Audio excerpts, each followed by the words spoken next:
Good morning, everyone, and welcome to the West of England Combined Authorities Audit Committee on this lovely sunny Monday morning, and I hope everybody took the opportunity to get some sunshine over the weekend. I'd like to note that Councillor Paula O'Rourke can't attend this meeting, and Councillor Siblasulu Shabalala is attending as substitute. Thank you, Sibs. This meeting is being recorded, so can we test whether the microphones work, please?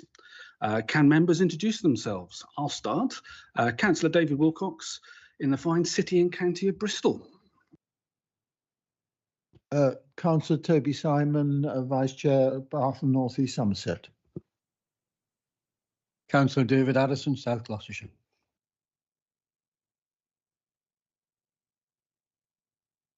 Got it. Sorry, Councillor Tom Blenkinsop, Bristol City Council.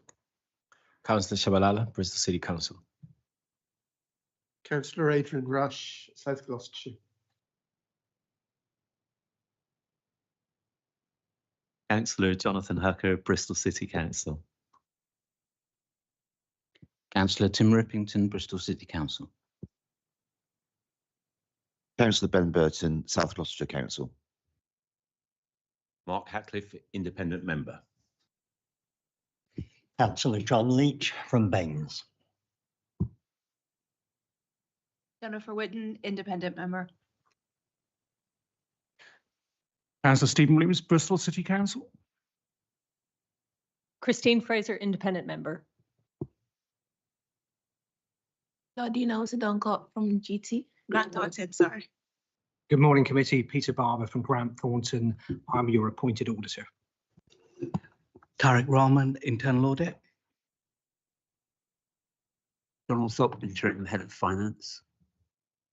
Steve Finnegan, Financial Accountant. Tim Milgate, Democratic Services. Salons Russell, Director of Finance. Stephen Peacock, Chief Executive. Bob Brown, Monitoring Officer. Thank you, officers, for taking the opportunity to introduce yourselves. That was very useful. So before we start, this committee can be a bit of a word salad of acronyms. To help the meeting flow, if people use an acronym, can they explain what they are, please? But I will make a start with these fairly obvious ones so that everybody is working from a common understanding. WECA, the West of England Combined Authority.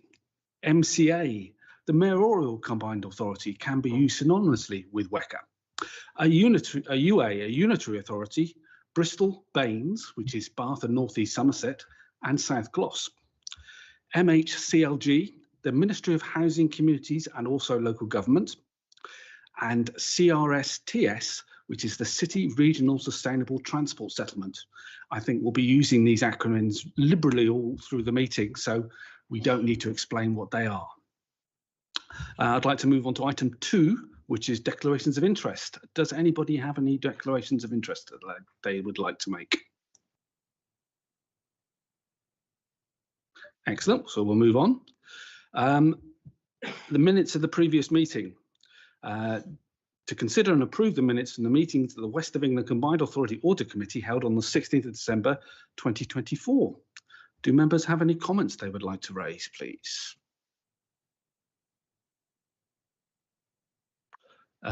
Oh, sorry, can you...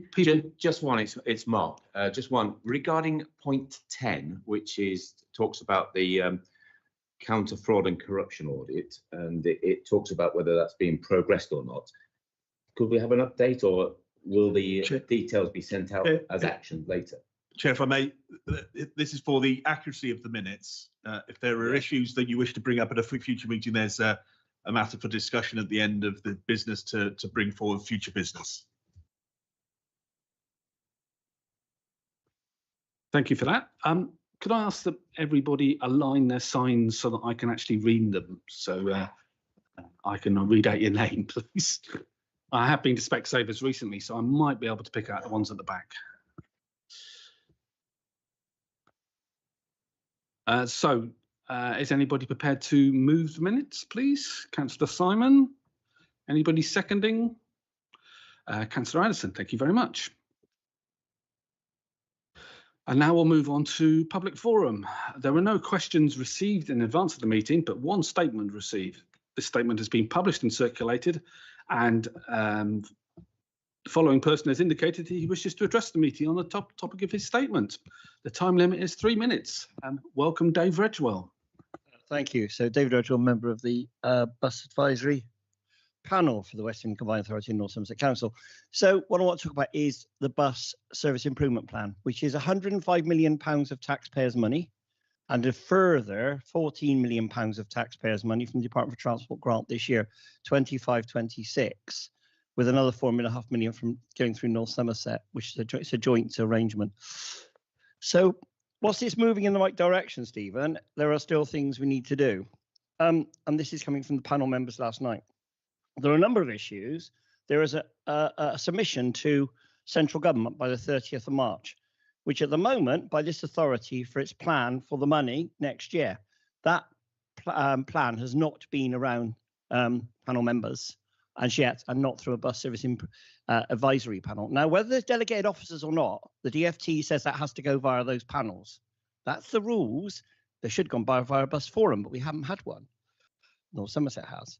So I'm just this is lots of taxpayers' money, and there's very clear guidance from Stephen Fiddler at the DFT about how we spend this money. So I'm flagging today the need. Now I'm hearing things about we're going to put in rural fares at 270. Yeah, the panel's not discussed it. The panel's not discussed it. We sorted out the 240 before, Stephen, with you, but the panel's got to discuss this stuff. Now, you know, the birthday card buses, we understand money's going into that. But the big issue is not about fares in rural areas, it's about whether we've got services. And the communities in South Gloucestershire, Baines and parts of Bristol are asking that question. We've also had the union on the phone to us about Westlink. Westlink is a failing project. We know that. The company concerned behind it is EZEC Medical. It's the Bureau run the ambulance service South West England. It's Camgorn Capital, and it's failed to deliver. Talking to Councillor Young last night in North Somerset. We understand there's a contract shift coming on the 3rd of April. We're not sure if that's correct or not. We've been contacted by unions about staff being transferred at Westlink. The point is, Audit never look at this stuff. And yet, when I'm with Andy Burnham, this stuff is key central to Audit at the Manchester Combined Authority. Absolutely key. It's the biggest subject, the biggest amount of money we go out of here. There's £35 million of rail money I've not seen Audit on yet, which goes to First Group PLC. Now, these things should be audited properly. They are at Bristol, Baines and South Gloss, but they're not being audited here. We hear a lot about the City Regional Transport Fund, but not a lot about the other services this authority provides. I know it's in special measures. We're not sure where that notice is going, but there is guidance. And I'm a member of the board of Somerset Council and Gloucestershire Council on that very money as well for buses. We get clear, absolute votes and guidance. Stephen, we're not getting it here, and there's no different get out of jail card for WECA compared with Gloucestershire County Council or Somerset. Members of the panel need to be involved in this process. We represent passengers, users, and stakeholders. We've had this conversation before. I just flag it again, and also make sure you're auditing the money that goes into public transport. Huge sums of money going to Stagecoach, First Group PLC, and Big Lemon and other operators. Thank you. And Cairngorm Capital, which needs looking at very, very carefully. Thank you, Mr. Redgewell. And that concludes public forum. So I'd like to move on to item 5, which is a report back from the main committee and chair's announcements. I had the pleasure of attending the Combined Authority Committee meeting in Keynsham on the 31st of January. Highlights from the meeting included reports from both myself and the chair of Overview and Scrutiny. The budget for the Mayoral Combined Authority was approved, increasing from a total of £252 million to £380 million, a 51% increase. An update was given on the investment fund programme and grant insurance, some changes to the investment fund and city regional sustainable transport settlement programmes, changes to transport infrastructure projects, North Filton Station, etc. An update on the local growth plan was given, and the Homes England Strategic Place Partnership. The transformation programme was also talked about, and changes to the Mayoral Combined Authority Constitution related to financial regulations were also voted through. I recommend looking at the agenda and the minutes available on the WECA website. Does anybody have any questions for me about the combined authority meeting that they would like to raise? No? Excellent. So we'll move on to item 6, the Audit Committee Forward Work Plan. And Solange will be introducing that one, please. So this is the rolling forward work plan, which outlines a schedule of reports to be presented to the Audit Committee at each of its meetings during the year. So please note that certain reports have been presented at identified meetings in order to comply with the statutory recommendations. So the Audit Committee is asked today to review and comment on the forward plan and propose any changes or make recommendations for items to be added or changed accordingly.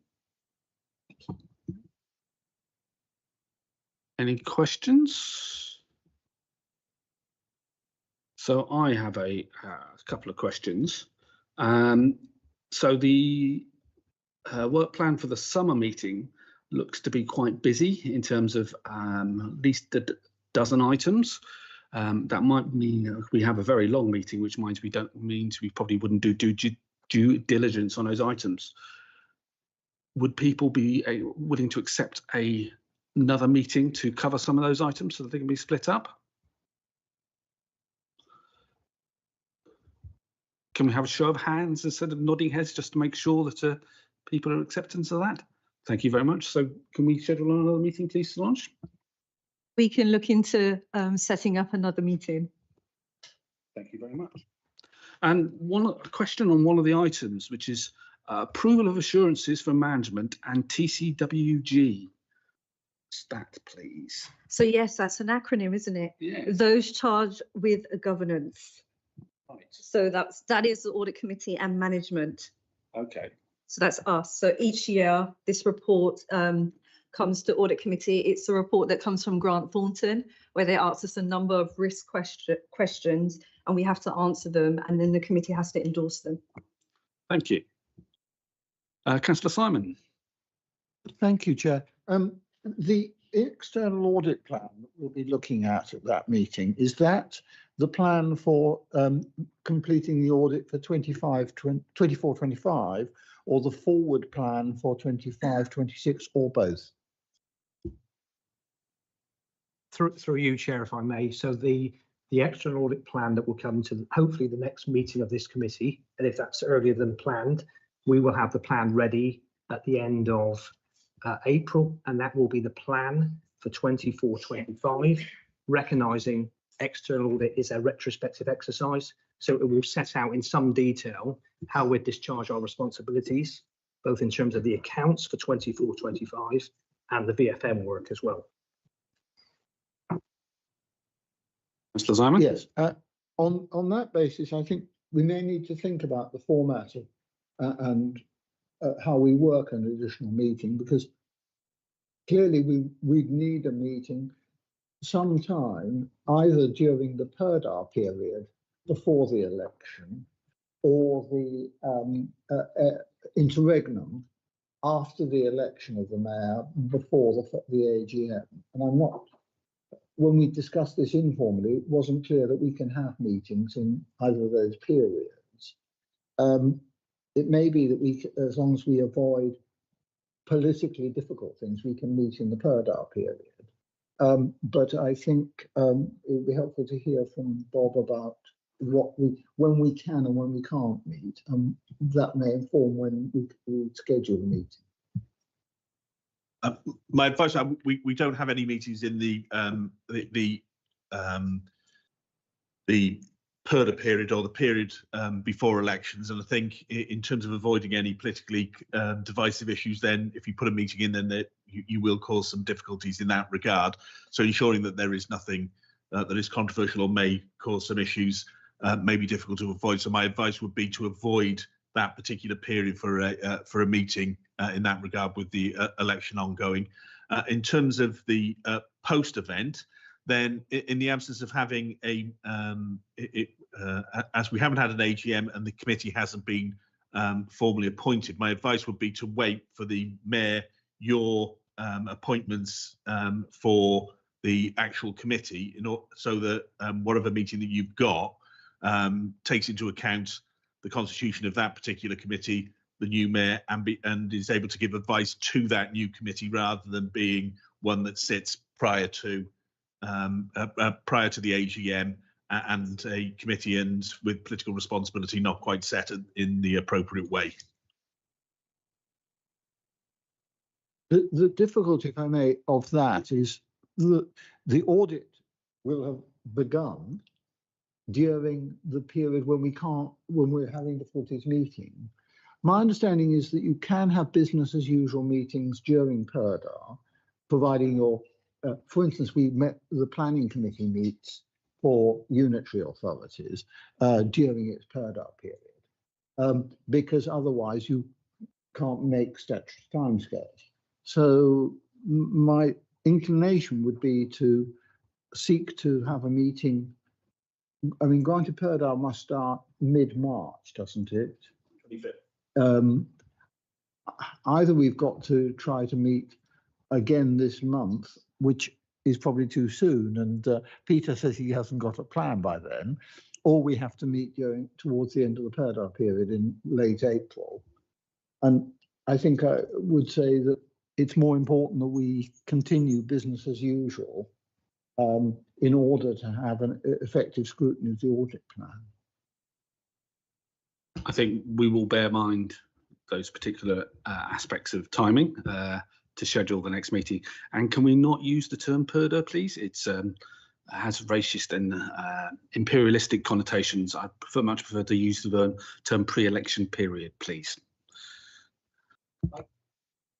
I can see that, but I've never been ticked off before. Well, you have now, Councillor Simon. Yes.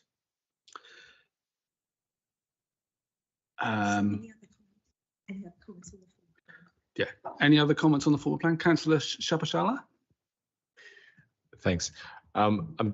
It's my first one, so maybe this is already part of the forward plan, but as we may be discussing some of the reviewing for item 10, would it be possible that any of the recommendations raised in item 10 could be part of the forward working plan? Sure. Thanks. Thank you. So we actually need to vote on this for a recommendation. Can we have a show of hands, please, to move forward? We're happy to review the forward work plan, please. Excellent, that's unanimous. Thank you very much. And now we can move on to internal audit plan review, and Tariq Rahman will be introducing that. Good morning, everyone. So the purpose of our report today is to update the Audit Committee on the methodology used to create the internal audit plan and to seek your input on any areas or themes you would like us to consider for inclusion within the internal audit plan for 25-26. Subject to your feedback, we seek approval for the 25-26 plan. So a draft plan has been created following consultation with senior management and current assessments, and this is detailed in Appendix 1. The annual internal audit planning process is based on the fundamental requirement that the audit plan will deliver sufficient work to enable us to independently assess the internal control framework of the combined authority. We use the reasonable assurance model, RAM for short, which offers a high-level assessment of 8 good governance themes, and this is detailed again in Appendix 1, page 4 onwards. The audit plan is developed in 3 key stages. So starting with a high-level risk assessment of the RAM. So the RAM is made up of 8 themes, and each theme has a set of questions to help assess the level of assurance and risk. This assessment is informed through consultation with senior management and key officers. Individual areas for internal audit review are identified during this process.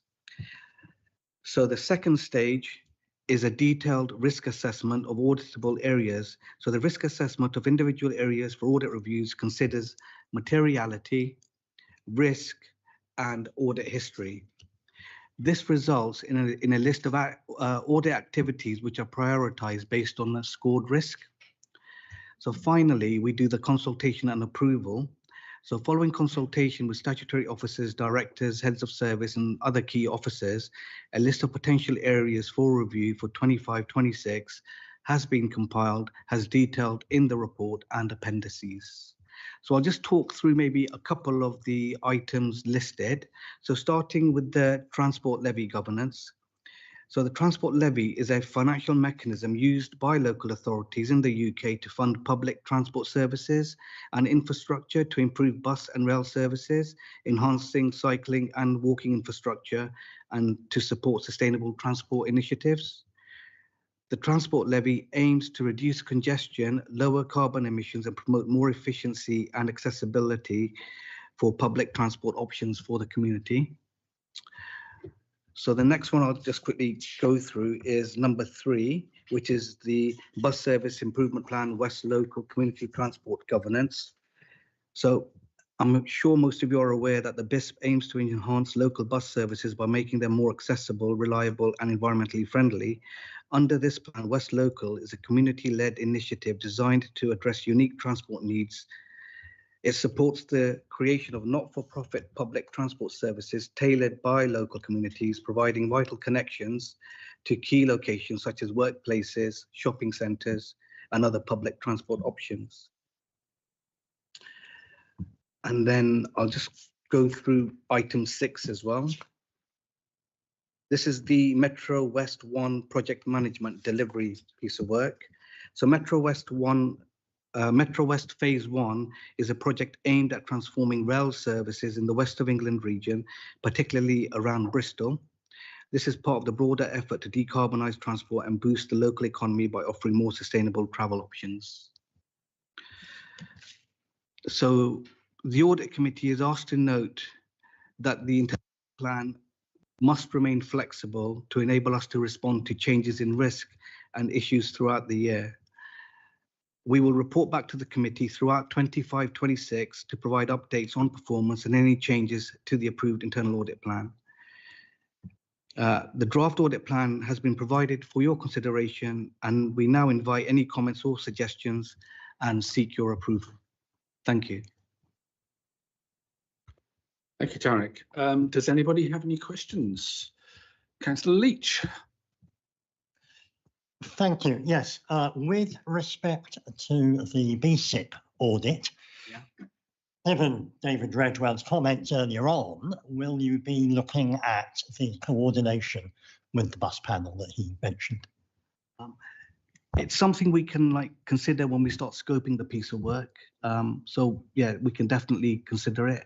We can discuss it with the MCA officers and take a steer on that. Thank you. Any other questions? Councillor Simon. Following up on that, one issue I think about the West Local option was,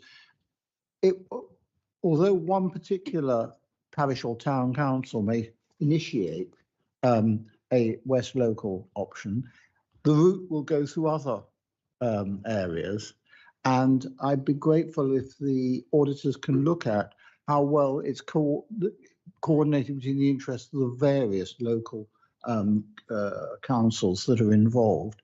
It's not just the originating parish council or town council.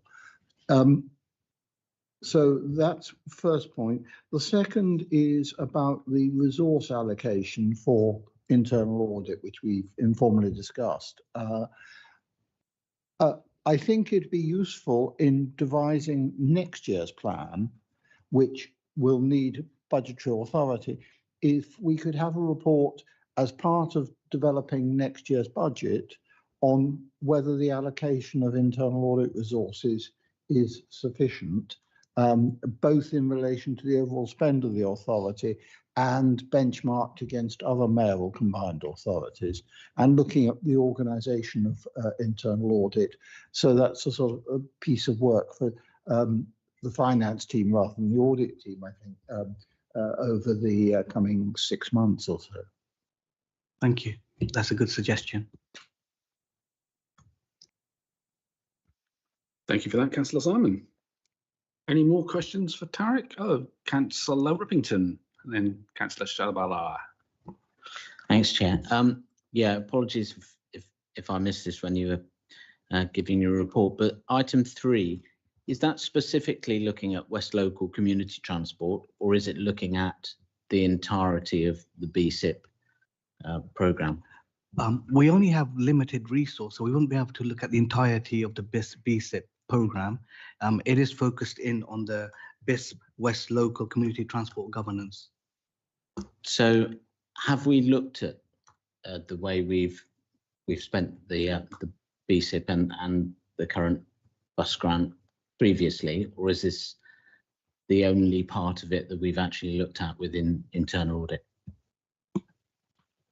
I'll have to come back to you on that, Councillor Rippleton, if that's okay.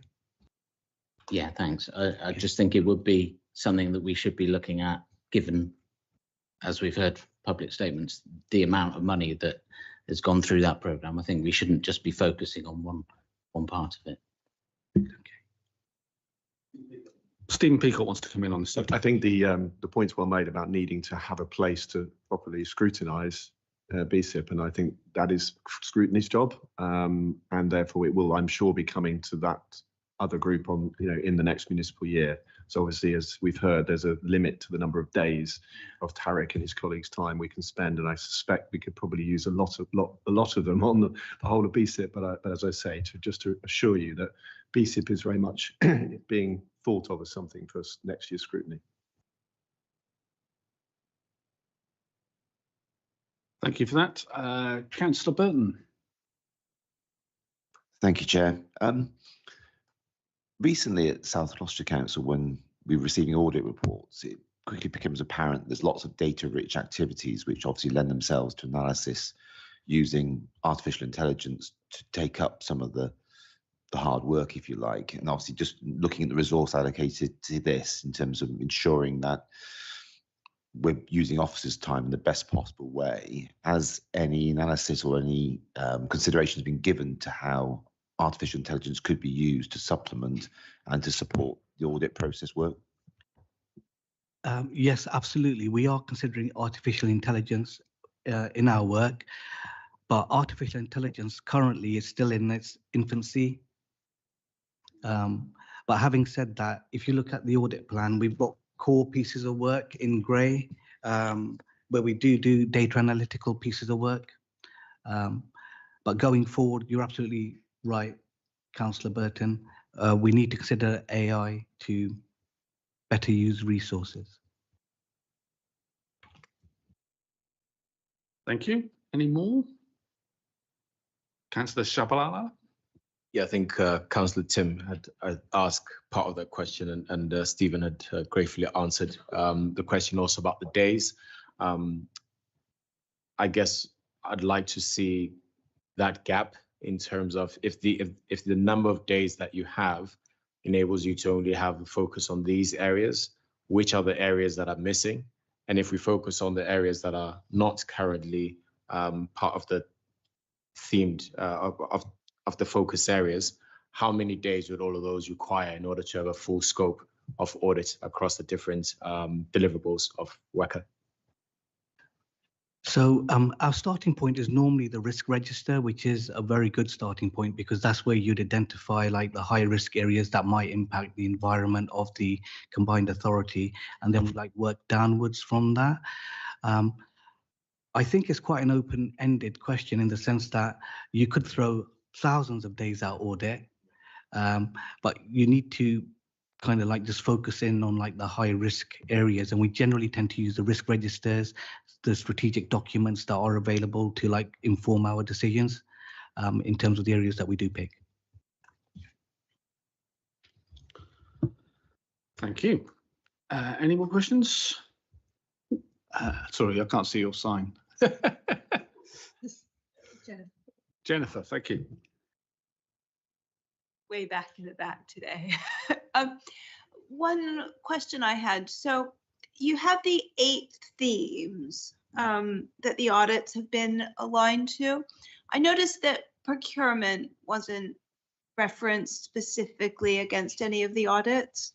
Is that an underlying theme in any of the others, or what was the thinking around excluding that? Okay, so with procurement, there's a new Procurement Act that's just like coming into force now. And we did consider putting it on the list, but it fell off because it's too early to look at procurement. Having said that, if you look at the audits item number 13, counter fraud and corruption, as part of that, we will be looking at conflicts of interest, which features quite highly in the new procurement contract. Does that answer your question? Yeah, thanks. Thank you. Thank you, Tarek, for your report. So we need to vote to approve this plan. Can I see a show of hands, please? Excellent. Thank you very much. Approved unanimously. Now we can move on to item 8, which is the transformation programme. Jess Lee is coming to introduce that one, please.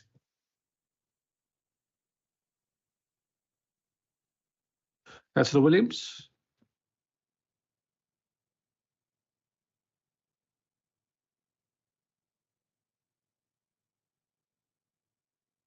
Thank you, Chair. So the paper that we've presented today gives our regular update on progress against the transformation programme. The committee will recall that the programme was established in response to the 2020-21 Grant Thornton Auditor's Report and the subsequent Solace peer review, and we've been reporting to the Audit Committee and the full Combined Authority Committee at every meeting since. The progress across the programme is outlined in the appendix. And the paper reflects also the decision that's been made in the Combined Authority Committee in January to bring now all improvement activity across the Combined Authority together under a single organisational improvement plan. The paper also reflects the report of the chair of the Independent Improvement Panel, which was set up to support the Combined Authority to respond to the Best Value Notice, which was issued last March. And the chair concludes that progress has been made, but there's more to do, and that the panel should remain in place for a period, regardless of the outcome of the government's decision on the Best Value Notice. The committee, Combined Authority Committee, agreed that future reporting across improvement activity will be taken through the Independent Improvement Panel while it is in place, and that once the outcome of government's decision on our Best Value Notice is known, which we're expecting imminently, we'll bring a proposal for future oversight across all improvement activity to committee for consideration. So this report here constitutes the last of our transformation programme reports as a sort of standalone progress updates, and we will come back to Audit with a proposal for how we continue to oversee, or your role in continuing to oversee that improvement when we know the outcome of the Best Value Notice. Thank you, Jess. Does any members have any questions for Jess? Councillor Williams. Thank you, Chair. The anniversary of the Best Value Notice is, I think, imminent, either tomorrow or the next day. The officer just referred to an extension. Does that mean we won't hear any findings, or ministers won't be presented with any findings during this month? The report says ministers will be considering findings imminently. If it's imminently, has the authority already had an early indication of what those findings might be? If not, when do they expect to get them? And referring to Toby's question about the pre-election period earlier, when is the pre-election period as far as WECA is concerned, and will anything be disclosed to the public before that pre-election period is perhaps used as a reason for not disclosing findings? Stephen would like to come in on that one, I think. We have regular, I think they're officially quarterly updates with officials in MHCRG, attended by the chair of the improvement panel, me and Jess. We had a recent one last week. The report in your pack from the chair, in effect, reflects the view that's going into government from here. Officials are clearly not giving us a view because they need to make advice to ministers. We do know that advice has gone up to ministers. And as you correctly point out, pre-election period is later this month, it's the 25th of March. The Best Value Notice will expire on the 5th of March if no correspondence is received to the contrary before that date. So that is the situation. The reference earlier to an extension was not correct. There was a recommendation from the panel that the panel continued for 6 months, not that best value notice continued. And I think that was something which the committee themselves welcomed. It's something that could be used as a tool to continue the improvement journey. But of course, it does not suggest that any decision has been made about the BVN itself. And we await some feedback from government. Thank you. Councillor Hucker. Thank you, Chair. I've got 3 questions, if you don't mind, and I'm not sure if they should be directed to Jess or to Stephen. On page 54, it said that the panel has considered the appointment of portfolio leads, subcommittees, and the appointment of a formal deputy. I believe that other combined authorities have this arrangement. I'm aware that the Liverpool City Region Combined Authority does. If such an arrangement is put in place, then is there a sort of standard template for it? So, for example, would the members of the subcommittees, the portfolio leads, be drawn from the constituent authorities and be elected councillors, or would independent members be appointed? And if they are drawn from constituent authorities as elected councillors, would proportionality be applied? So that's the first question. You want me to respond as, or shall I? Yeah, so the approach that's taken to portfolio leads differs across the combined authority. There's no one set approach.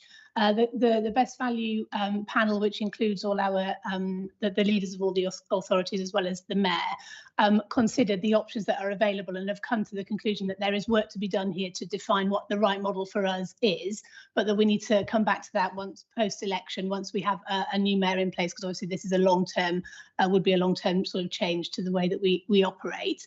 So certainly in most instances across the network of combined authorities, the portfolio leads are one of the committee members. So, you know, one of the leaders of the unitary authorities that take on a portfolio.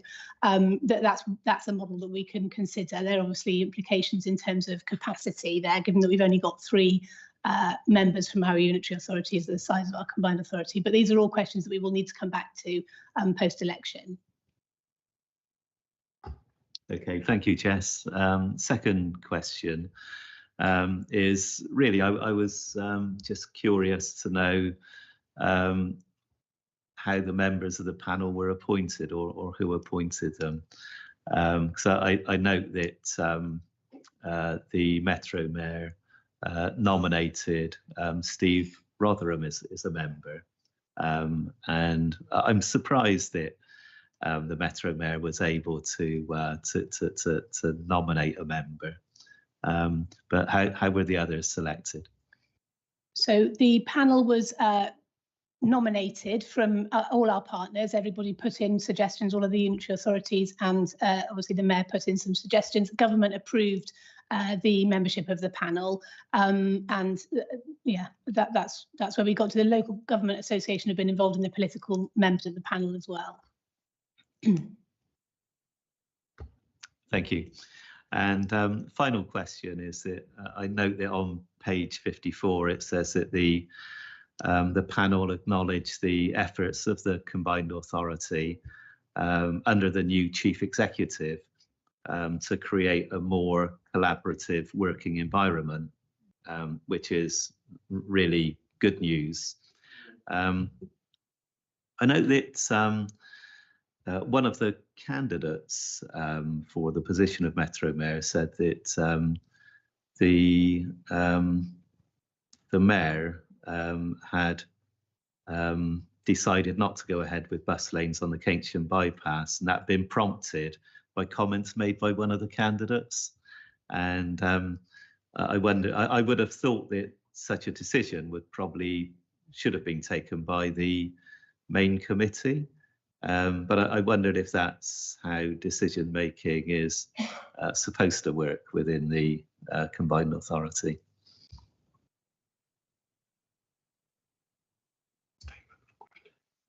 So is that a statement or a question, Councillor Hucker? It's a question. Should that decision have been taken by the main committee, or was the correct process followed? That's the question. So, Councillor, I think you'll need to be clear about what decision you're referring to, because there have been no decisions taken. My understanding is that the mayor said that he wasn't going to go ahead with the proposal for bus lanes on the Keynsham bypass. Apparently that's a statement, not a question, from the Metro Mayor. I feel we're not going to get any traction on this, unfortunately, at the moment. I would like to personally delve into the governance issues raised by that statement, and perhaps we can talk about that at some other point in the meeting. I'm happy to go into it if they want to, but I don't think it's much use for an audit committee to get into a conversation about what is a political matter. Okay. Thank you for your comments, Chair. I have a question. There was a statement made in the recent devolution white paper that came out on this very same day as the last audit committee. Paragraph 2.2.4, deepening devolution in established mayoral strategic authorities. And it starts with mayoral strategic authorities with a strong track record of delivery, which can demonstrate exemplary stewardship of public finances, can request to a deeper level of devolution, including the integrated settlement. And one of the points of eligibility is, in the previous 18 months, the strategic authority has not been the subject of a best value notice, an MHCLG Commission dependent review, or a statutory inspection or intervention. Can we have some clarity on the status of the West of England Combined Authority on that, please? Well, so from the point at which the best value notice lapses or ceases to be in place, that's when that 18-month period will begin for the West of England Combined Authority. So should government in the next couple of days decide to extend it, that would obviously push further back out at the point at which we become eligible for established status. But if it is lifted, or if it's not renewed on the 5th of March, the 18-month clock will start to tick from then. Mr. Pickett would like to come in? Just to add as well that there are other references, some in the white paper itself, some in briefings around those who are not in the, as it were, the vanguard of the move to established authority status, that it may take up around 12 months for them. So one of the conversations we're having is to establish whether it's a two-stage process, 18 months plus another period of time. I think what I'm picking up is a willingness to have a conversation. It's not yet set. And obviously for us, we are extremely keen to make sure that that date is as short as possible. And I think, very much echoing the views of other mayoral combined authorities who do not want to see themselves in the slow lane, but recognising we have to prove that we are ready to be established status. So it may not be as far behind as other places if government allows us to start work preparing the ground for established status during that 18 months. So it could be better than it sounds. Thank you. Any more questions on the transformation programme, please? No. So can I move that we note two things? We note the progress across the transformation programme and the decision taken by the committee to transfer all remaining actions into a single internal organisation improvement plan. And the committee in that case is the combined committee, I think. And we also note that the report of the chair of the independent improvement panel. So we consider those things noted. Yep. So let's move on to item 9, the Treasury Management Monitoring Report and Q3. Steve Finnegan will be introducing that. Thank you, Chair. So this is just our regular quarterly update on Treasury management performance. The key points from the paper then. Our total investments are now 456 million, with funds continuing to be invested across a diversified portfolio. The balance has increased in year by 74 million since the 31st of March 24, and that's due mainly to increasingly new grants offset against grant expenditure outgoing. Financial market volatility is expected to remain in the near term, and this continues, unfortunately, to have a negative impact on our pooled funds, which are currently down by 4.8 million. The statutory override will be ending on the 31st of March 2025. This means that there will be a change in the accounting treatment for any gains and losses on pooled funds. The override has meant previously we could carry any losses in an unusable reserve on the balance sheet, but from next year, we will show them in our income and expenditure accounts. We have mitigated the impact of this by building a Treasury management earmarked reserve, currently £5 million from surplus investment income from prior years. Performance indicators, which monitor our exposure to Treasury investment risk. 3 indicators are within target, but the interest rate exposure risk shows that the impact of a potential 1% fall in interest rates will be 2.2 million on investments that mature during 2025. The return on our investments in year to January is 19.3 million, with our full year forecast expected to be in the region of 22 million. And I'm open to any questions. Thank you, Steve. Councillor Harker. Thank you, Chair. Thank you, Steve.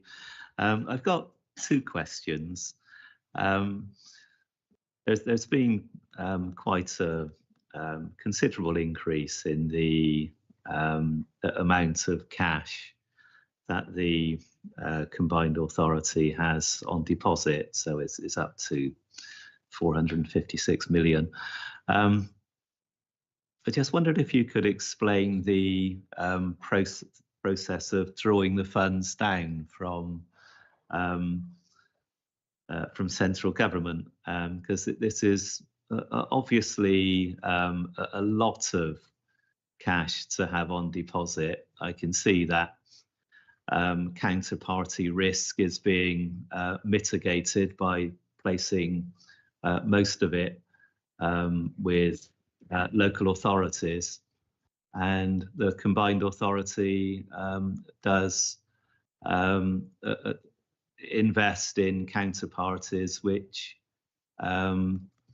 have good credit ratings. I'd say probably on the whole gold-plated credit ratings, but it is a lot of money to have on deposit, and logically you would expect the money only to be drawn down when it's actually needed, but that obviously isn't the case. So could you just explain the process, please?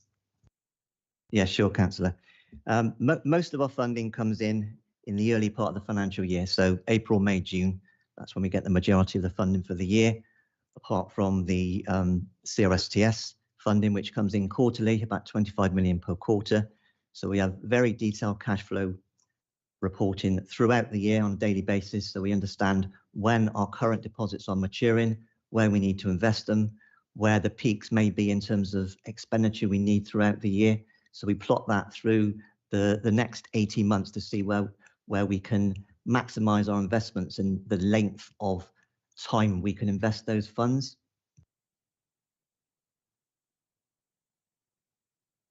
Thank you.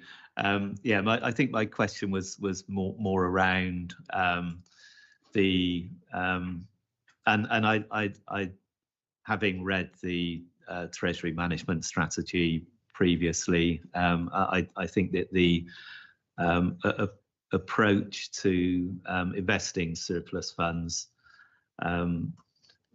putting the pooled funds to one side for a moment, I think that the approach to investing surplus funds is perfectly sensible.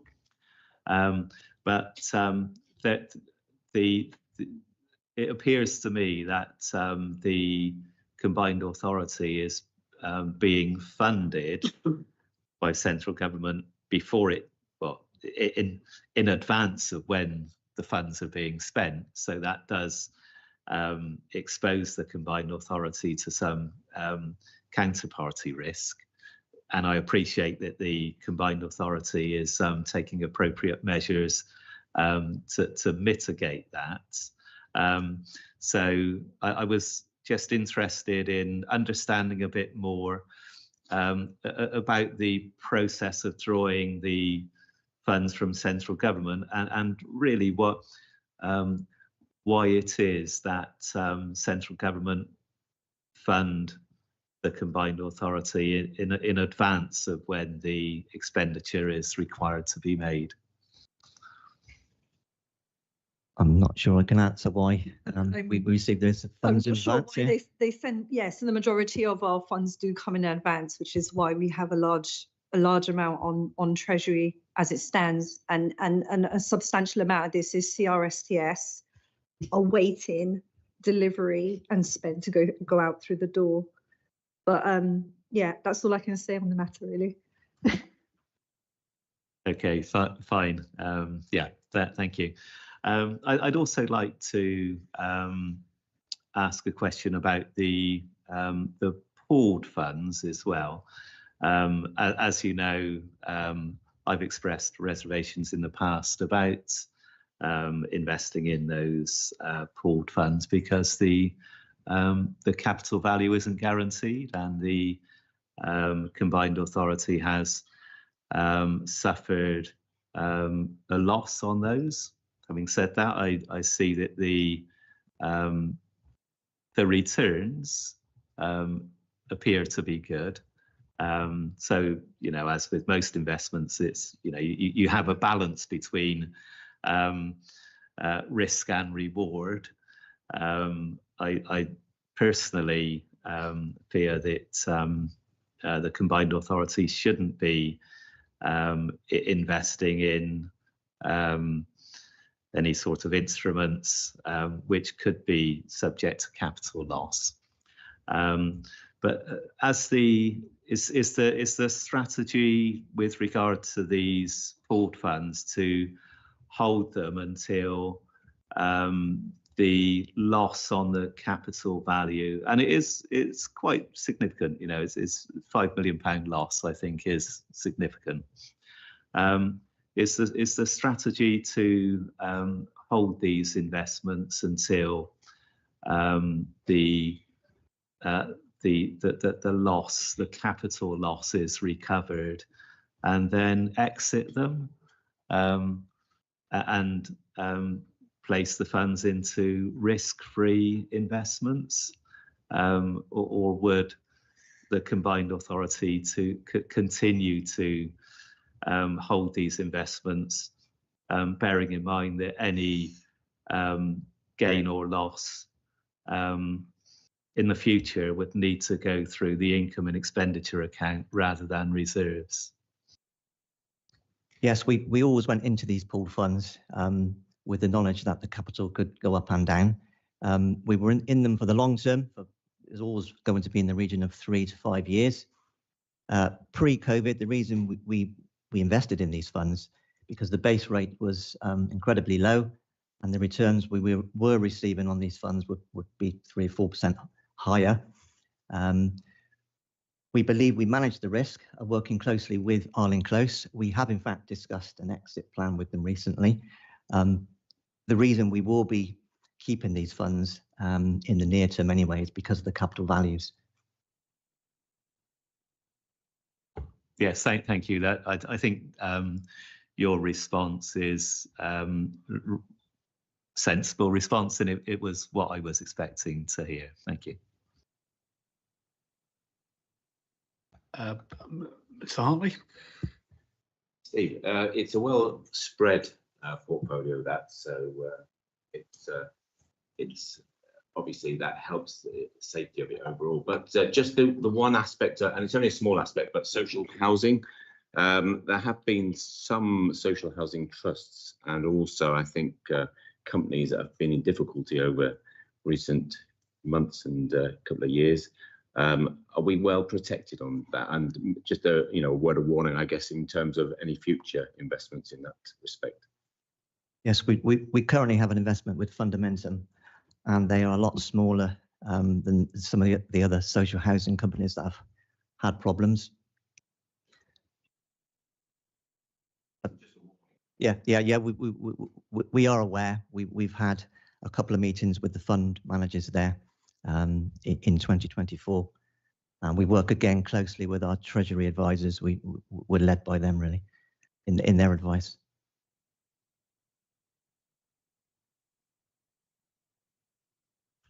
Any more questions?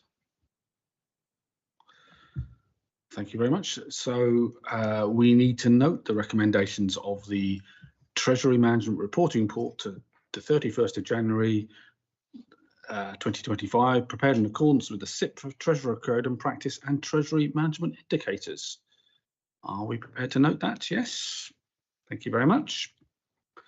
And now we can move on to item 10, which is a proposal to review and amend the existing commercial guidance within the contract standing orders. And Elliot Williams will be presenting that. This paper provides the rationale for revising the existing contract standing orders, CSOs, covering commercial and procurement guidance. The goal is to provide an overview to support amending the current content related to procurement and commercial activities, which affects the operational processes of both the commercial team and the wider MCA staff. Can you give us some more background on that, please, Elliot? Yeah, good morning, everyone. So very quickly then, the contract standing orders provides the framework that governs the combined authorities' commissioning and procurement of contracts, works and services and goods. Therefore, we need to update the current CSO specifically in relation to the commercial content as a result of the recently introduced Procurement Act 2023, which came live on Monday, the 24th of February. And that is the driving reason for amending these CSOs. Thank you, Elliot. Any questions on this one? So I've got a quick question. I went to the Finder Tenders website and tried to look for West of England tenders, and it was quite difficult. What's the easiest way of actually using that website to actually find out what tenders West of England Combined Authority have actually placed? Can some instructions be placed on the link from the procurement website inside the West of England Combined Authority, please? Sorry, was the question the easiest way to locate tenders we're doing that? Yeah, so we've actually procured a new software solution, SMS, which is linked into the CDL, Central Digital Platform, and through Finder Tender, it's all launched through that, so it should become in the public domain. We have guidance on our intranet and also within the CSOs, but our procurement teams also should be a point of contact. Does that answer the question? Or? So will there be some clear instructions about how to find that information?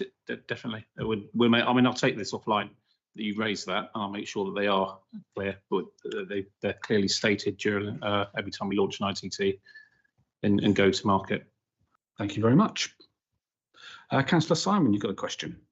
Yes, I think it'd be helpful if you could just outline briefly the process that was used to derive these new standing orders. Do they reflect national government templates or workbooks?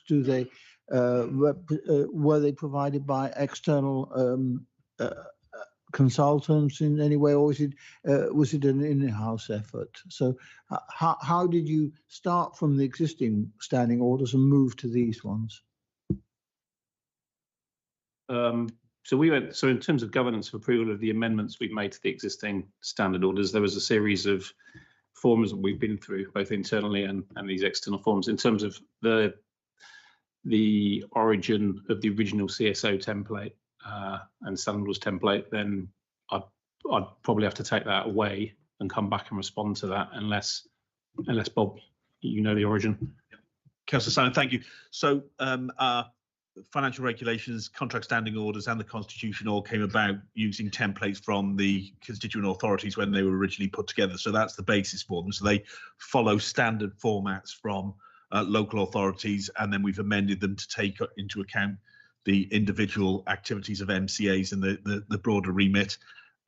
This review then was undertaken by the commercial team, supported by the lawyers. Section 151 officers have been consulted in all the constituent authorities, as have monitoring officers who have had an opportunity to comment. No comments were received from any of them, just broad support for taking this forward and amending the contract standing orders in line with the procurement regulations. So it's a development of already standard processes developed from from our constituent authorities. Any more questions? Councillor Shabatala. Hi, and thank you very much for this report. Would it be possible, as part of the working plan process, to really consider a better implementation, or if there is a current better implementation of the social value within WECA's current expenditure? That would be really useful to kind of see it in live practice. Understandably, most of the local authorities are using the TOMS framework, or they're using, something that they're all using. Bristol's 20%, Baines is about 10, and South Gloucester is also about 10. Would it be quite of a strong merit to check the possibility of the combined authority really having a strong emphasis of its own social value that is complementary to its joint local authorities, so that we can actually count pairs with pairs? Understandably, social value can't be a blanket for all, and we see a very good example with Temple Quarter development. However, the current approach of using the most economic advantage tender or most advantaged is very different to all your joint local authorities. Can that recommendation in terms of how social delivered within the combined authority be better evaluated across its authorities, so that we have something more kind of concrete and joint up? We can definitely pick this up. Chair, I'm thinking maybe an informal briefing so we can deep dive into this area would be helpful to add to the forward plan. That's an excellent idea, yes. Any more questions? So we need to recommend this one. So the Audit Committee recommends the revisions to the contract standing orders as set out in Appendix 1 to be agreed by the West of England Mayoral Combined Authority Committee. Do we need to show hands on this one, Tim? Or yes, can I have some hands, please? Thank you very much. Unanimous. Excellent. So now we can move on to item 11, which is an update on National Fraud Initiative exercise. It's going to be a verbal update from Steve Finnegan. Thank you. Yes, me again. Thank you, Chair. So for anyone not familiar with the National Fraud Initiative, it's a UK-wide data matching exercise run by the Cabinet Office every 2 years, and it helps us detect and prevent any fraud in the public sector. Common types of fraud are council tax fraud, housing fraud, payroll and pensions fraud, blue badge misuse and business rates fraud. But for the combined authority, it's mainly around payroll, pensions and creditors. So how does it work? First of all, there's a data collection. We've submitted all our payroll, pension and creditors supplier data back to centrally to government. They very recently came back to us with an automated matching. So we do now have our reports which cross-reference records to find any inconsistencies. So we are about to undertake an investigation and action against any of the mismatches. So I can bring an update following that work to the next committee, but we're not really expecting any major mismatches, to be fair. We undertake our own internal process to control suppliers on our creditors ledger against what's going through our payroll. Thank you, Steve. Any questions? Will we get a written summary we can add to the papers of the committee? I can do one for next time, yeah. Thank you very much. Do we need to note this one, Tim? Just a verbal update. Thank you very much. So we can move on to item 12, which is the update to the monitoring and evaluation framework. George Margerson and Naomi Bryan will be speaking to this one. This report provides an oversight to Audit Committee on the updating of the West of England Mayoral Combined Authority Monitoring Evaluation Framework following an initial period of consultation with the relevant stakeholders and approval from the MCA corporate leadership team. Thank you. Good morning. So today we're bringing you an update to the MCA Monitoring Evaluation Framework, as Tim mentioned, following an initial period of consultation where we've worked with officers across the MCA and constituent UAs. So this framework sets expectations and processes to really strengthen monitoring and evaluation practice, and it will apply across all MCA funded delivery. Maturing our approach to M&E will ensure we can understand the impact of our projects, demonstrate value for money, remain transparent to our residents and accountable to government funders, and crucially learn from our delivery to improve future work. The framework sets out a proportional approach to evaluation in which the extent of evaluation is guided by project characteristics such as scale. It sets benchmarks for evaluation budget to ensure evaluation is resourced sufficiently so that it's effective and useful. And it sets a process for post-completion evaluation so that we evaluate and learn from the long-term impacts of our projects and programmes. It also sets up a system of reporting to embed the learning from evaluation and ensure, as I said, that it informs future decision-making and action. A key piece of evaluation highlighted in the report going on at the moment is the Gateway Review of the Investment Fund, which is for MHCLG. This Gateway Review is made up of project impact evaluations as well as stakeholder consultations on the impact of the fund on capacity and partnership working across the region. Today, we're seeking Audit Committee's endorsement of this updated framework, as well as your views on the next steps and the level of engagement Audit Committee wish going forward. It's our proposal to keep Audit Committee updated as we implement the M&E framework and on any future revisions to it. And we'd also like to work with the topic boards to bring them the findings and learning from specific evaluations. So we welcome your engagement and any questions. Any questions? Councillor Leach. Thank you, Chair. How does this framework align with the frameworks of the Unitary Authority? So we have been in consultation with the unitary authorities and got their feedback on this framework. So if they have any evaluation frameworks in place, then hopefully they have got involved with that consultation. But to my awareness, there isn't a specific evaluation framework at any of the unitary authorities. Councillor Simon. I think it'd be helpful if you outline the skill set of the teams that run this monitoring and evaluation. I mean, how far are they experts in public policy, economic, social sciences? What's the sort of skill set and background? So the central evaluation team at the MCA have a range of skills and backgrounds, mostly in social research, evaluation across charity sectors, public sectors, research skills, analysis skills, and most of us are becoming much more aware of the public policy side, but we work closely with the policy team and the strategy directorate and the what's it called, Julia's team? Performance team as well. So we are drawing on expertise from across the MCA, and we want to work in closer partnership with the UAs to also draw on experience there. We do recognise there's a need to increase certain skills, and part of the framework is going to be embedding some further detailed guidance and training for officers to support them and really expand that knowledge in evaluation so that we can make sure planning of evaluation is done well from the outset when projects are planned and developed through business cases.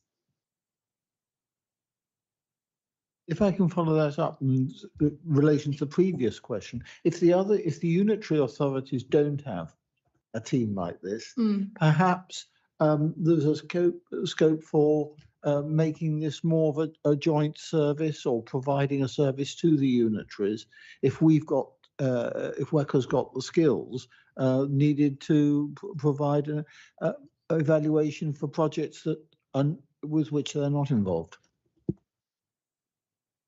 So the intention is certainly that this framework will apply to projects being delivered by the unitary authorities where they're funded by the MCA, and so we will support the project managers in those teams to develop appropriate evaluations. As for a wider service, I think the Chief Executive. Through the chair, just to say, I think it's a really helpful suggestion. We are at the moment moving away from a sense in which, you know, a shared services conversation almost becomes a kind of is an abstract thing. It gets mentioned, doesn't it? Has certainly been mentioned at least 2 or 3 times in budget setting.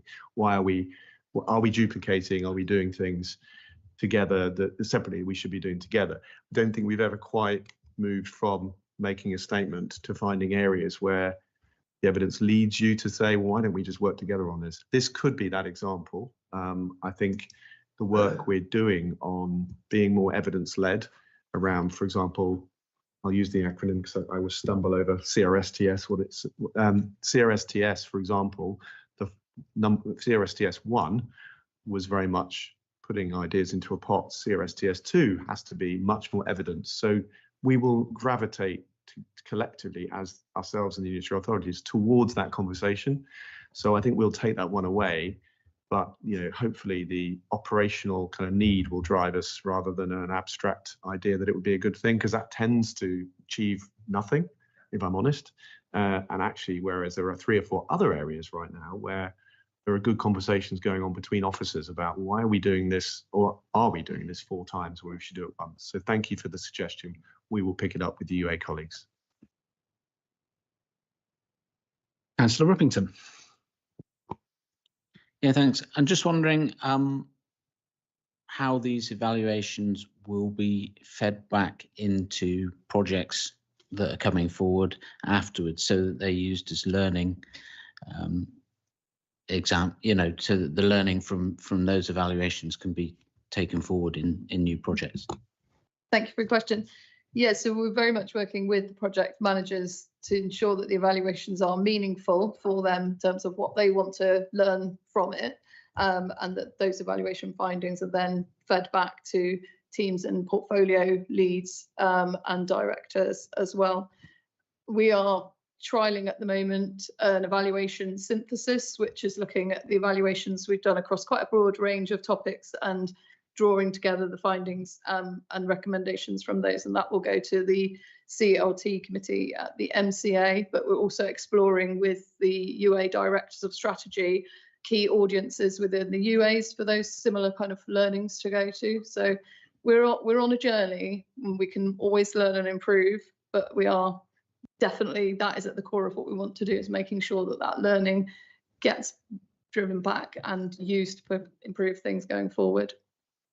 Okay, thanks. I just wonder if there is a case for business cases when future business cases come forward to quote learnings from evaluations of previous projects, which might cover similar, you know, things like bus lanes and that kind of thing. Yes, yeah, I think that's a good suggestion, and we can work to ensure that when the business cases go through their assurance process, that they are reflecting on the learning that's come previously. Thank you.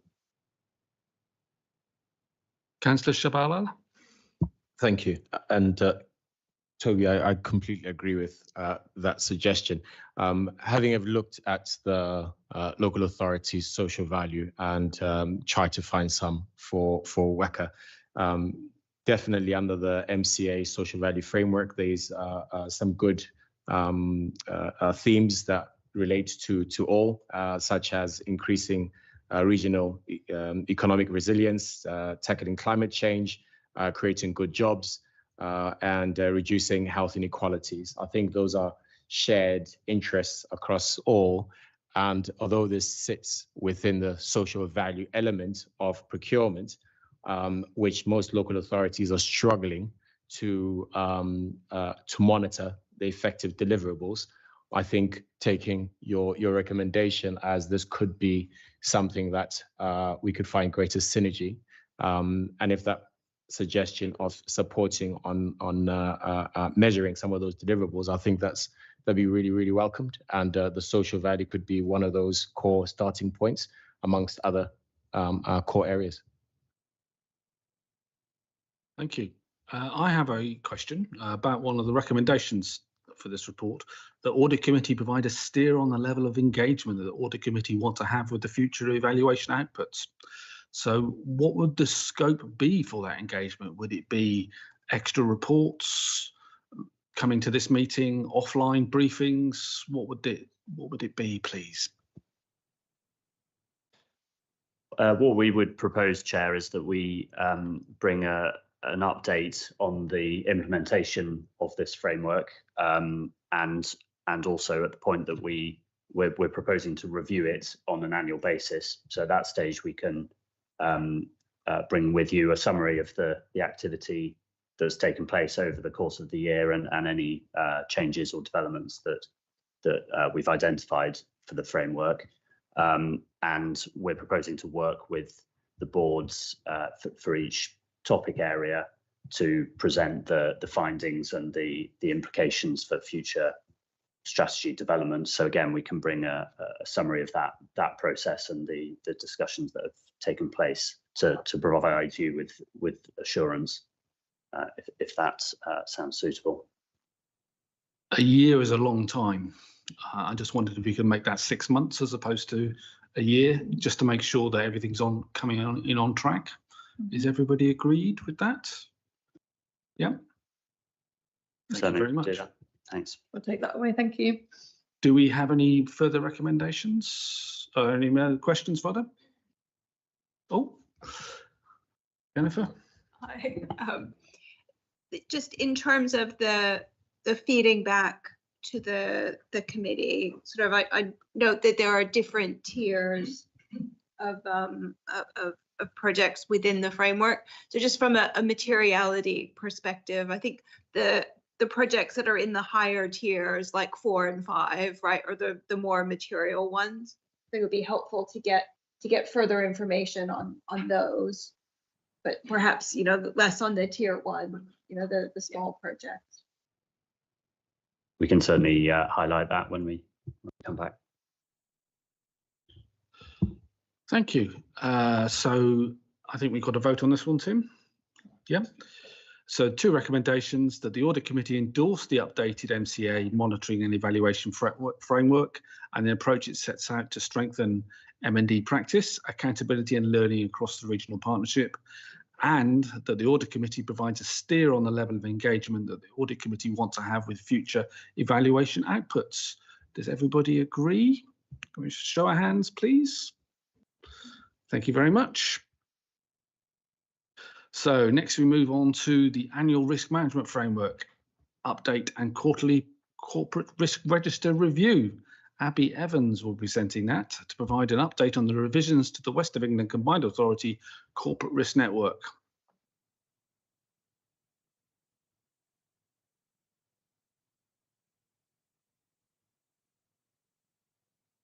Good morning, members, and thank you, Chair. Yes, as you said, this report is looking for comment on the updates to the risk management framework following an annual review, and we are sharing our quarterly corporate risk register. So starting with the corporate risk framework, this was developed in 2024, culminating in approval at the West of England Combined Authority Committee in July, with members here having last reviewed that in March of 2024. The framework sets out the Combined Authority's approach to risk management, detailing our risk appetite and the process that we undertake to ensure that key risks to the delivery of our strategic objectives are identified, managed and monitored.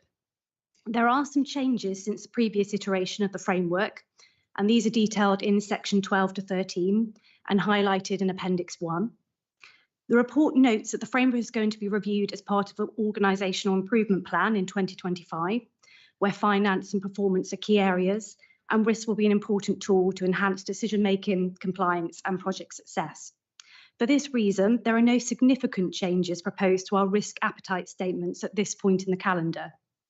The framework is going to be appraised as we look forward with a new mayor in place, as new regional growth plans emerge, and as newly recruited corporate leadership members are in post. So all of that is likely to impact our corporate risk framework and our top level risks later this year.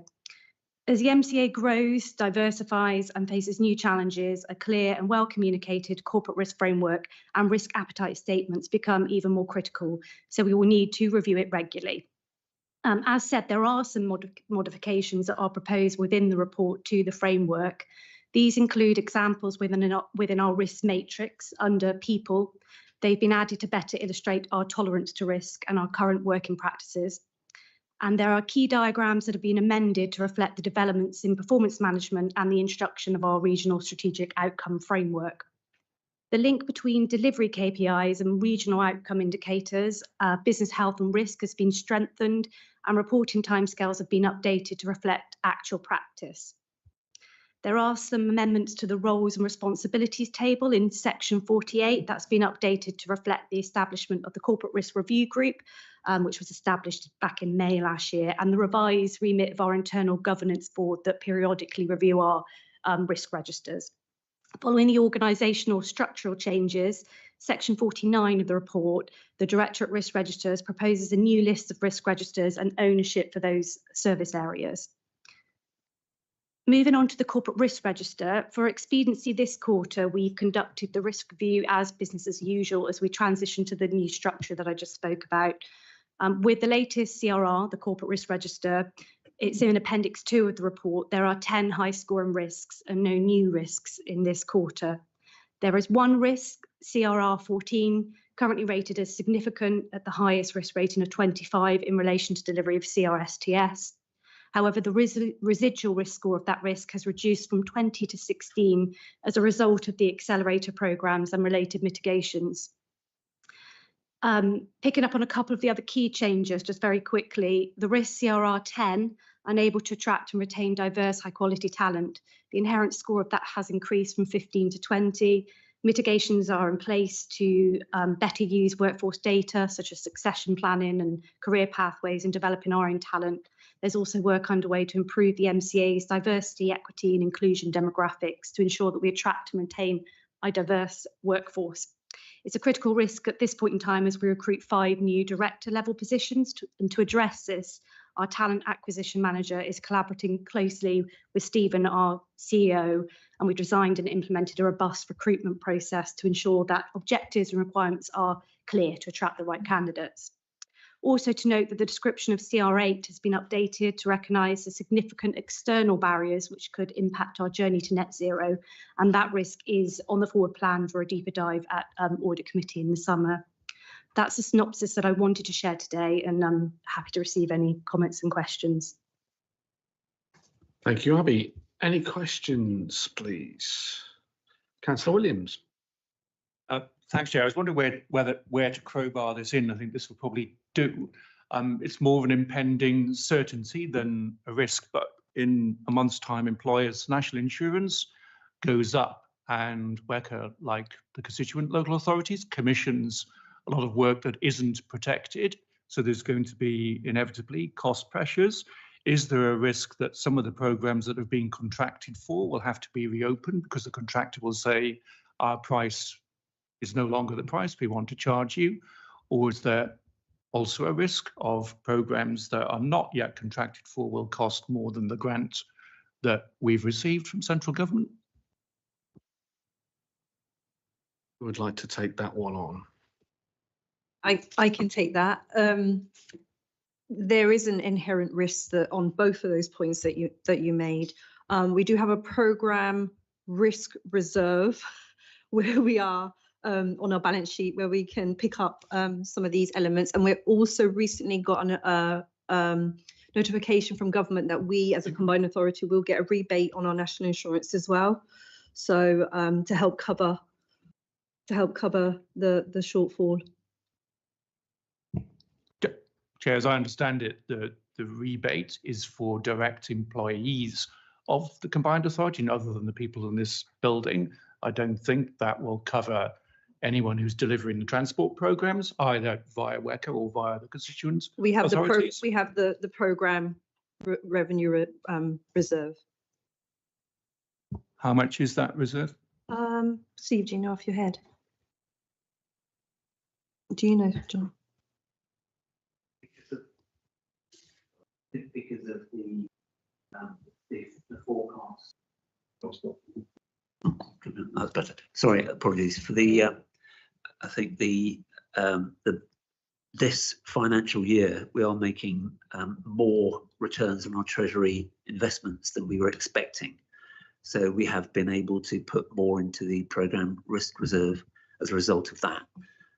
So we're aware of that risk, and actually I think, although I'm not sure if we've actually got the final return back from government, but again we did a calculation about how much we thought the staffing element of that increase would be for the combined authority, and we, as well as some of the other combined authorities, have got slightly more than that. So it does cover the internal costs for this year, but it will help to allay some of the additional risk on project increased costs due to the increase in staffing costs. So we're aware of the issue, but there are some measures that we've got in place in order to be able to try and mitigate that risk. And we can come back and confirm the amount in the reserve. 600,000. Steve has just checked, 600,000 currently. That doesn't sound very much. So the upshot of that, it sounds as though the reserve may not be enough, and it's only really thanks to prudent Treasury management, which is great, but that wasn't meant to compensate for a tax rise. It was meant to be reinvested in other things the authority might be able to do. Anyone would like to come in? I mean, I think I would say that the same would apply to Bristol City Council. Anybody contracting knows that the businesses and the organisations they work with are having to absorb all sorts of external pressures. You know, we just had, huge levels of inflation over the last 12 months. We've had continuing challenges, and I think, as people will know in this room, the wages for bus drivers don't seem to be sufficient to attract them either. So I think it's a contextual point which we appreciate, and I'm sure that our suppliers are facing into those challenges like everybody else in the economy. Councillor Rubbington? Sorry, I was just going to add to that on that point that we do recognise in the Corporate Risk Register in CRR4 the ongoing economic impacts of international events, government policy and financial market fluctuations. It's a very high level risk, and that does incorporate the tax rises that you mentioned. There's further detail that sits underneath that risk. Councillor Rubbington, did you want to come in? Yeah, thanks. This is just point of semantics probably, but risk CRR 15 in the way that's written, it says there's a risk that the mayoral combined authority is not prepared or able to take on new responsibilities, and I'm assuming that means is not prepared as in hasn't done enough preparation, as opposed to is not willing to. But it might be, it could be read both ways. It could be read that we're not willing to take on. We can look at the wording, but to reassure you, that is exactly it. And that risk score has reduced because we now are actually in a much better position and can quickly respond to mayoral priorities when we come in. So, yeah. Thank you. I've got a question about the top risk, CRR 14. In July, this committee was presented with a list of over-programming projects. And I just wondered if that list is still valid, and if it's not, can the committee be updated, please? Do you want me to take that one? We've got. There's an officer prepared to stand and talk about it, so. Lingering in the background is Chris Salmon that may be able to address this one.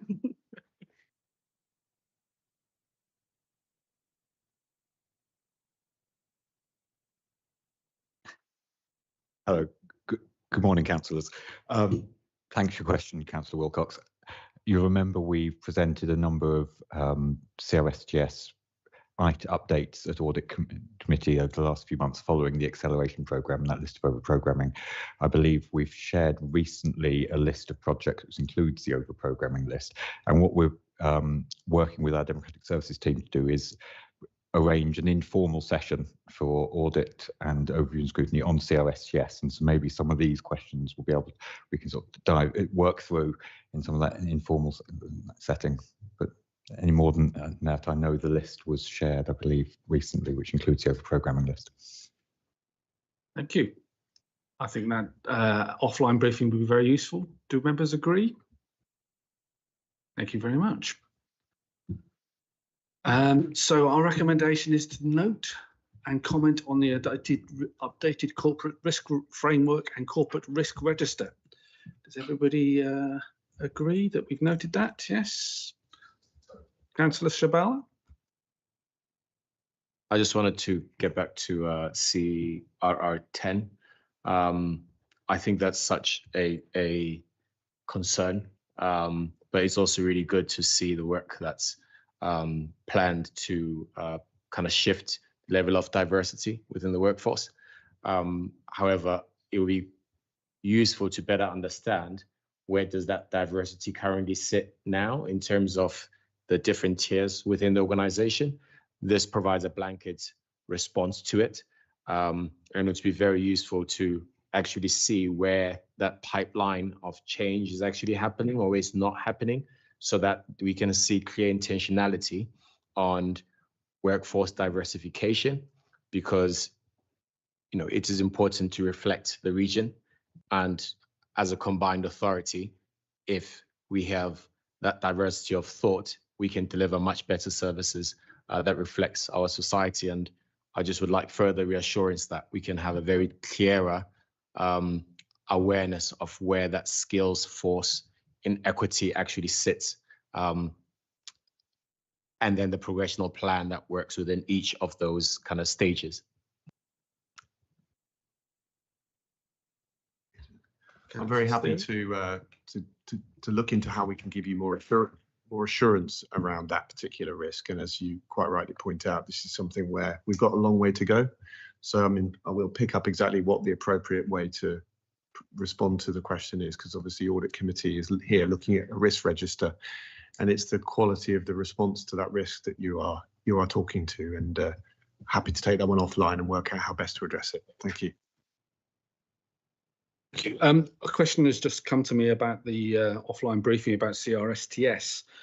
Would it happen before, during, or after the pre-election period, please?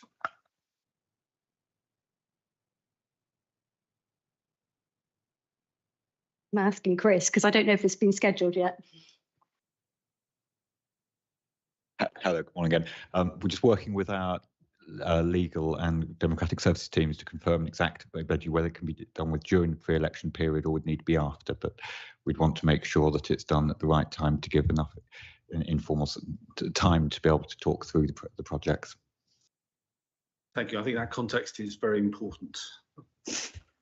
Understood. Thank you. So we, I believe, have noted that. We agreed to note that, yes? So we'll go on to item 14. Thank you very much. In the Interim Audit Committee Annual Report 24-25, Tariq and myself will be speaking to that one. I can do this. Oh, okay. Yeah. So presented today is an interim annual report of this Audit Committee's activity during the financial year. So a final copy will be updated and presented to the main Mayoral Combined Authority Committee in June or July. Both the Chair and Vice Chair have reviewed and updated this report, and it does include the self-assessment that was done via the internal audit process. So the committee is now asked to comment or propose any further changes required to this interim report. Thank you. Does anybody have any comments they wish to make on this report?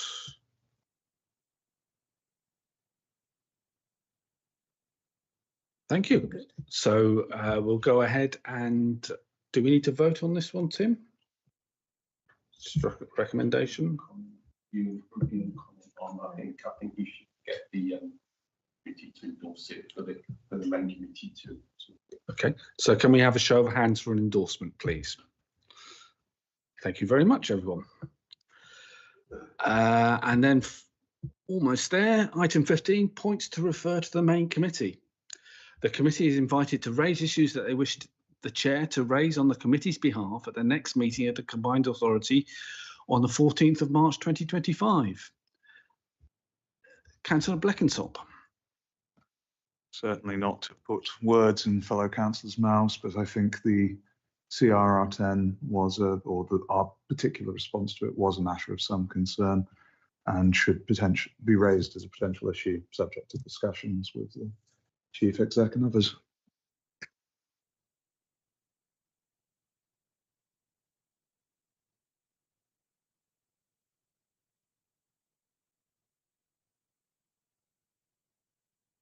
Can you just be, well, it's up to your chair. So can we have some context, please, Councillor Blackentop? As was discussed earlier, I think while the Audit Committee is perhaps not the appropriate place to discuss the quality of our response, I think that those concerns are perhaps worth noting and bringing up as part of the main committee's work to indicate that while we are confident that there is progress being made, we want to know the exact scale of those problems coming forwards, and we want to be in a position where we are responding to them effectively. If you think this isn't appropriate for the main committee, fair enough, but I thought it is something that we may want to raise as a committee. No, I think it's a very important point to raise and something I will be bringing to the combined authority meeting. Any other comments? Councillor Simon. I'm wondering whether we should flag up to the main committee that there will be a mark-to-market of the pooled funds, and we'll be adopting the international financial reporting standards, avoiding saying IFRS, about that, because we'll be writing off or marking to market 4.8 million in the accounts, and we don't want it to be a surprise when they actually see the accounts. Thank you, Councillor Simon. Councillor Hucker, did you want to raise something? Yes, thank you, Chair. I'm not sure if this is the appropriate place to raise this, and if it's not, then just please let me know. But in November, the Mayor announced that WECA would be setting up an office for violence prevention, and it received a lot of publicity. The Mayor said that he would bring plans forward for the investment in this to the January meeting of the main committee, but it didn't appear on the agenda of the January meeting of the main committee. So I wondered if there was still a plan to establish for WECA to establish an office for violence prevention. I note that Avon and Somerset Police run a multi-agency violence prevention partnership and have done that since 2019. So I don't know if the proposal to bring forward investment in WECA's Office for Violence Prevention has just been delayed, or if it's been shelved. I'd also be interested to know sort of the difference between WECA's Office for Violence Prevention and the Constabulary's Violence Prevention Partnership, whether they would have a different remit, or if there would be some element of duplication between the two. Whether members would wish you to bring this to the attention of the main committee, I'm not sure, but I thought I would mention it. I can certainly give you an update if you'd like. I don't think it's appropriate for this committee, having not received an update from officers, to provide a view, but that's a personal opinion. I'm happy to, however, tell you where things are, which is that the work that was done between this authority, the Police and Crime Commissioner, and local authority partners is continuing. Nothing that we bring forward will be a duplicate, because why would you want to duplicate? But also, how satisfied would members around this table be with their efforts as councils to address the serious problem of youth violence in our region? Do we think we've got it nailed and there's nothing to learn? I think the answer, of course, is we have to go harder and faster and do more. So the United Nations-backed Office for Violence Prevention model, in a city like this, I would suggest all councillors would want to explore with curiosity and that sense of urgency. That work is continuing. And I know that officers and politicians from all unitary authorities understand there's something not right here. The Police and Crime Commission themselves, who I won't speak for on this subject, but did attend the January committee and is very aware of the importance of the relationship between an elected mayor with a mandate for our whole region and the work of the Police and Crime Commissioner. So I thought that the exercise that we embarked on before Christmas was a good one. I personally was involved in looking at the Office for Violence Prevention when I was at Bristol. And it looked like it had some merit, and it certainly wouldn't be to replace really good quality, long-standing reduction partnerships that do already great work in our cities and towns. But I think the important thing here is, do we think there's something more we can do collectively? It wouldn't have been a, as you say, WECA initiative. It would have been the Mayor and the Police and Crime Commissioner with the unitary authority partners trying to accelerate our work together. And I still believe that is where we're going to get to. It will not be coming to the March committee. Work continues, and it will be for unitary authorities, committee members, and a new mayor to discuss where we take it next. But I do think there's a really big opportunity and a big need to do something more than we're currently doing to address this massive problem for our region. Thank you, Stephen. So in other words, the plans are progressing, even though it didn't come to the January meeting. The plans are progressing and they haven't been shelved. And the work of the Office for Violence Prevention will be complementary to work that's currently going on in this space, rather than it intended to sort of replace it or provide any sort of form of duplication of existing work. So that's your summary. I think in terms of best value for public money, we don't want to be throwing money at things that are already working well. And again, we can't say it's working well, but what we don't want to be doing is creating confusion and complexity where there are networks. We won't be just simply putting stuff over the top of it and causing, making things worse. But let's remember as well, if it's going to be after May, which it will be for a new mayor to discuss that with committee members. So we are keeping the work going, developing the ideas, but we will talk to the new mayor when they are elected about what to do next. Thank you for providing clarity on that, Stephen. Any more points you'd like me to raise with the main committee, please? Councillor Addison.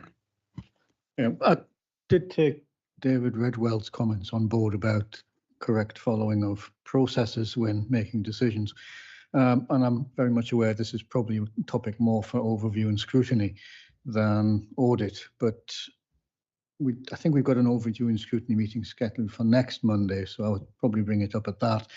But I wondered if it was worth making a secondary point that it was raised at audit, and it's probably something that would be worth looking at. I agree, and I will be making that point. Thank you. Anything else? Christine Fraser? Yes, thanks. I thought the point that was made about the monitoring and evaluation framework and how that could be rolled out more generally across the unitary authorities was useful. I just wonder if it's worth bringing it up at that meeting, perhaps as a starter of a broader piece of how that could be done more regularly. You know, we've seen a lot of really useful stuff. It could be shared across the unitary authorities more if people were willing. That's a very good point. Thank you. Yes, I think the constant monitoring of the monitoring and evaluation framework is really important. Anything else? Thank you. I'll note those and bring them up at the main committee. There's an opportunity to give feedback at this meeting about this meeting. To speak to me afterwards, and also to remind people that we do have a meeting with the external auditors directly after this meeting if we want to raise any particular points for them to look into. And I would also like to take this opportunity for thanking everyone for attending. I think this is the first time we've had a full house of councillors and independent members attending Audit Committee. Long may it continue, because I think the quality of the debate here has been really good and high. Thank you very much. So I call this meeting to a close unless anybody wants to raise anything else. Thank you very much. Go out and enjoy the spring sunshine.